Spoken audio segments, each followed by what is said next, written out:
Hello mga kabarya, welcome na naman dito sa channel natin, Allcoins PH1611. At kumusta? Welcome pala sa mga bago nating subscribers dito sa channel natin. At sana patuloy pa rin kayo manonood sa mga videos natin. Now, 25 centavo, 1 luna, ito yung bibigyan natin ng coin review sa ngayon. At itong year na ito is 1982.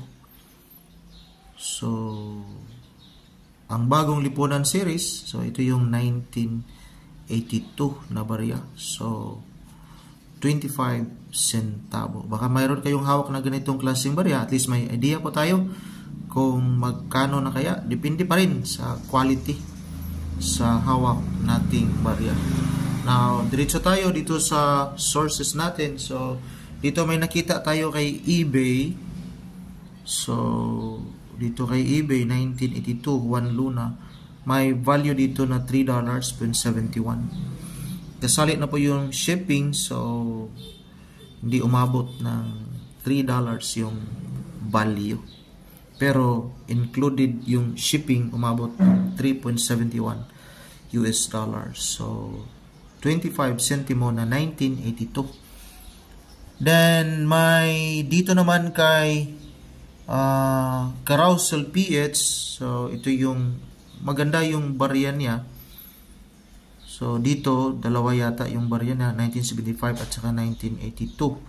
Pero the same year, the same value, 25 centavo. 1 month by Ericksoneri 37307, 350 pesos.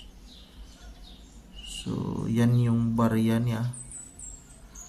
So maganda yung quality, klaro yung letters at saka malinaw. Now, another source tayo, the same source pala, Carousel PH pa rin. Pero itong baryang ito is hindi na masyadong okay kumpara sa atin. Pero meron din siya dito na selling value. 1982, 3 months ago by Neko.Neko 21, 30 pesos. Mababa lang yung selling value niya. May isa na nag-like. So, ibig sabihin, reasonable yung kanyang selling value. While dito naman kay in.numista.com, so 1982. Marami kasing klase, tatlong klase na 1982. May Franklin Mint na fruit, may Franklin Mint Special Uncirculated, at saka ito yung isa common na BSP, 45% yung kanyang frequency.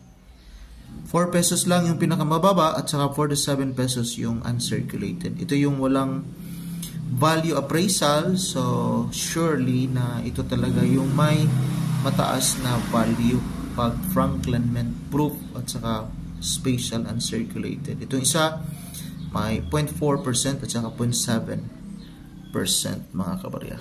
So tatlong klase na 1982. Yan lang po. Maraming salamat and God bless us all.